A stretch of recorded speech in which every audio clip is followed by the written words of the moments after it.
On the last episode of STG Chronicle, we took a look at the earliest shoot-'em-up games on the Sega Dreamcast, with a surprise twist. So, what's next in the STG Chronicle? We're about to find out.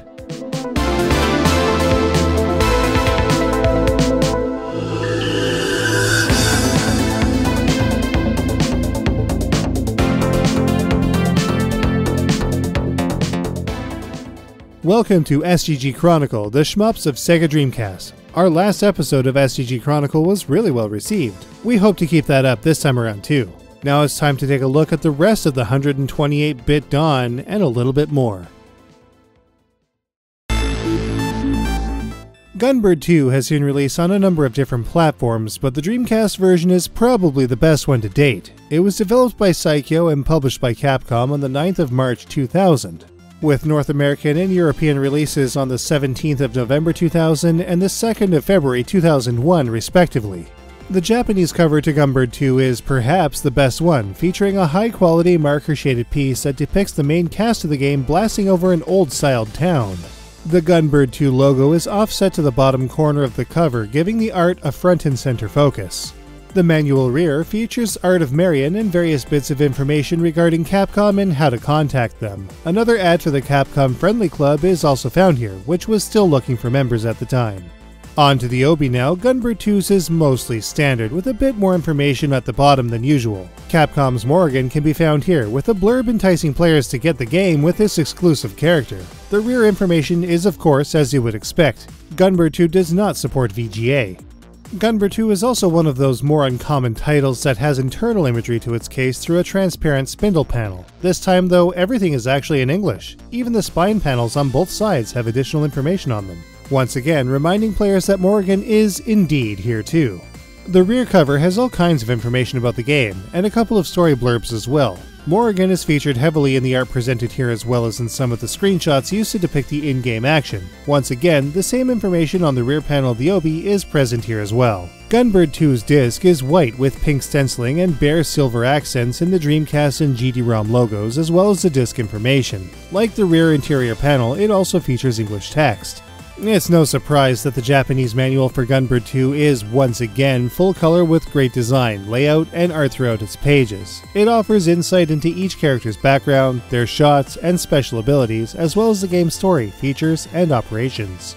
But most of all, the Japanese Dreamcast version of Gunbird 2 is notable for having a complete set of features that no other version, not even the North American version, has. In addition to Morrigan as a hidden extra character, the Japanese version also has fully voiced interactions with the Sky Pirate Gang, voiced by the cast of the Doranbo Gang in Tatsunoko's Time Boken series. Though there's a bit of a language barrier in the story, many translations exist that are faithful to what's happening. Gunbird 2 is one of our favorite Psikyo titles, and this particular version is definitely the one to get for fans of Gunbird looking to get the ultimate Gunbird 2 experience. Unfortunately, due to budget restraints, we only have the Japanese version, but we hope to procure the North American version to cover in the future.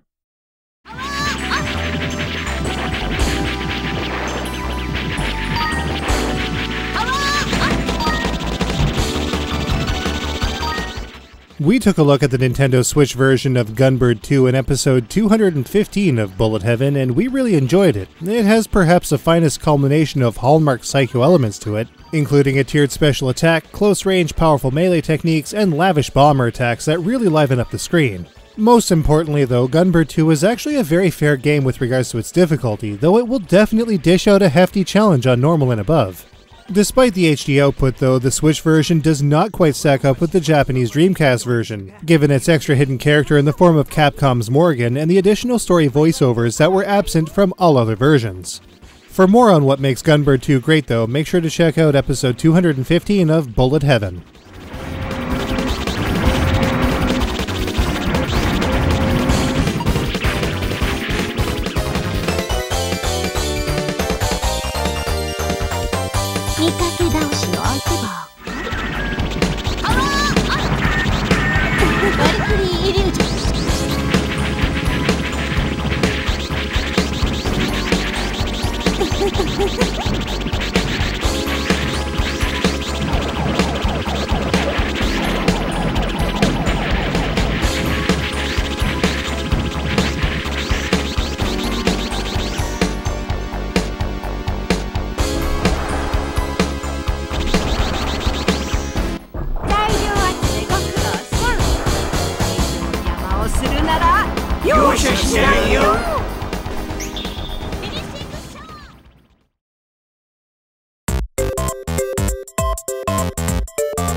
For a long time, Twinkle Star Sprites has been unique with its versus-style shooting gameplay and saw release to a number of platforms. The Dreamcast version saw release on the 23rd of March 2000 exclusively in Japan, but with the added bonus of having full English language support.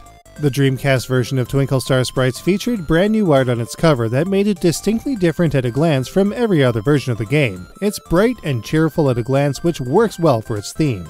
The Twinkle Star Sprites logo is smaller on this particular cover and offset to give the art a more front and center appeal. On the back of its manual, Twinkle Star Sprites also features another super cute art piece, complete with crayon scribblings. It has a pretty simple obi with a rounded, playful font in a cheerful pink and off red. Its game information on the rear obi panel is, as expected, more or less the same as all of the others we've seen so far. It does support VGA. Twinkle Star Sprites does not have art on the inside of its case since the spindle is on a typical white plastic panel, but the rear cover features all kinds of saccharine art and various bits of information in the same playful fonts and colors that are used throughout the game's physical presentation. The disc is a red on yellow motif with only very little silver peeking through on the Dreamcast logo and disc information section. Its characters are all chibi all the time. Maybe more than anything we've seen so far, there's just a huge wealth of various art pieces for pretty much all of the characters found within Twinkle Star Sprites throughout the entire booklet, once again in full color. Of course, the story, character introductions, and game features and operations are bright and pretty well defined, in Japanese of course. Twinkle Star Sprites was actually one of our first Japanese Dreamcast games, and we really enjoyed it when we initially covered it in episode 120 of Bullet Heaven. While it's true that the Saturn version does have additional content, and even an extra character, the Dreamcast version can be tweaked to be slowdown free and, once again, sports full English language support. And that's what makes it our pick. This, of course, makes Twinkle Star Sprites a game that anyone with a Dreamcast will definitely want in their library.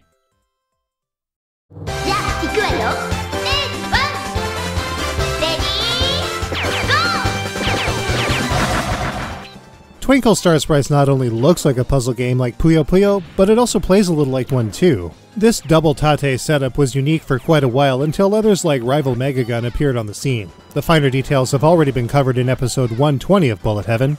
But the general idea is that players must destroy chains of enemies to send interference and attack characters to the opposite playfield while defending against their opponent's attacks. Twinkle Star Sprites also gets pretty challenging just like a versus-style puzzler, so players will definitely need to figure out how to best deal with enemy patterns and repelling enemy attacks in the most efficient ways, all while dishing the pain in the process.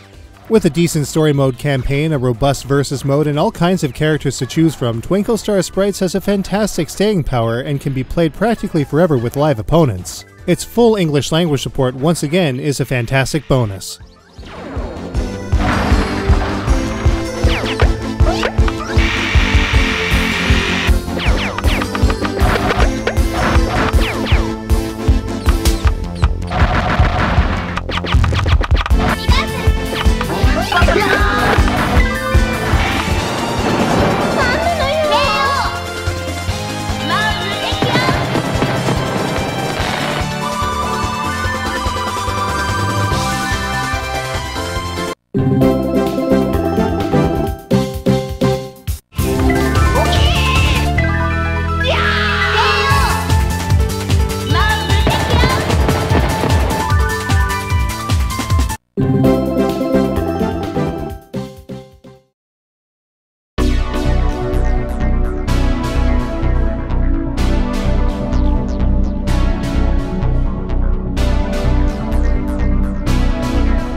When we launched the prologue for the Dreamcast STG Chronicle, we explored a number of output methods that players can use to get the best imagery out of their Dreamcasts. We settled on the BBS Gecko, but some of you out there had asked about the Pound HD Link Dreamcast to HDMI cable, and Pound actually sent along a cable for us to take a look at. The Pound HD Link Dreamcast to HDMI cable comes in a small box with a picture of the unit on its main panel, with orange sides and white accents. It comes packaged in a plastic bag along with an HDMI cable and a card thanking players for their purchase. The Pound Dreamcast to HDMI cable has undergone a major revision. Rather than being an all-in-one cable, it is now a two-piece system, allowing for the HDMI cable to be replaced if need be. Given the flimsy and fragile nature of HDMI in general, this is always a good thing. The Pound HDMI module is smaller and lighter on the whole than the BBS Gecko, with a short cable leading out to the Dreamcast serial AV end. A port for an HDMI cable is on the other end of the box, and a micro USB port is also found on the side, which is a bit confusing since the box is self-powered. The Pound logo is stenciled on the top of the unit, and a green LED that lights up when it is in use can also be found here. Our unit had a few mystery scratches on it though, but otherwise looked pretty clean on the whole. Like the Gecko, the Pound Dreamcast to HDMI cable takes a VGA signal and translates it into a non-upscaled HDMI signal. But this also means that games that don't support VGA like Gunbird 2 and Bang.io won't work with this cable. That the Pound cable is also a VGA converter though, it makes for a great side-by-side comparison against the Gecko. In this case, we're playing Virtual on Oratorio Tangram, and there's definitely a difference between the two. For one, the imagery is definitely softer on the Pound side of things compared to the BBS signal. Additionally, the color is more saturated. The color saturation is a common complaint across all of Pound's cables on all of the systems they are produced for, but we really didn't mind it so much in this case. The lack of sharpness definitely doesn't make us want to use it in place of the Gecko though. Some games are also ever so slightly shifted in terms of their position, just like with the Gecko, and if players' screens are not set to 4:3, the image will be stretched out to 16:9. Most sets out there still support 4:3 aspect ratio though, so it's a minor issue. In our case, we successfully used the FrameMeister to squeeze the image down to 4:3, just as with the Gecko. This aspect ratio issue is exactly the same thing that would happen if you just plugged the composite cables into the back of a TV anyway. And while these all sound like issues, however minor, here's the thing. The Pound Dreamcast to HDMI cable solution is much less expensive than the Gecko, and only slightly less good. For those looking for a quick, easy hookup for their Dreamcast on modern TVs, this is easily the least expensive, most hassle-free way to do it for games that support VGA. Is it for you? Maybe it could be. But is it for us? Not really, since we already have better equipment for capture. Then again though, it might be a good knock-around device for on-the-go connections at shows and friends' TVs. Especially at just $30 on Amazon, this is a great way to get an HDMI connection for your Dreamcast at a low price. Now, let's get back to the action with the Dreamcast Chronicle Matrix. Gunbird 2 and Twinkle Star sprites are now in the Matrix. We're not putting anything into the North American Matrix though, since we have yet to get the North American version of Gunbird 2. It'll be added whenever we scrounge up a copy to examine it like the others. There have been some interesting developments on the homebrew front though. We have to add a secondary matrix for new incoming titles that we didn't even anticipate. This may yet evolve again as time goes on, but for now, 3 additional slots have opened. And that does it for this episode of STG Chronicle, the Shmups of Sega Dreamcast. In the next 2 episodes of STG Chronicle, we'll be taking a look at the Dreamcast shift from 2D shooting games to 3D ones, a trend that would last until the end of official production. See you all again next time.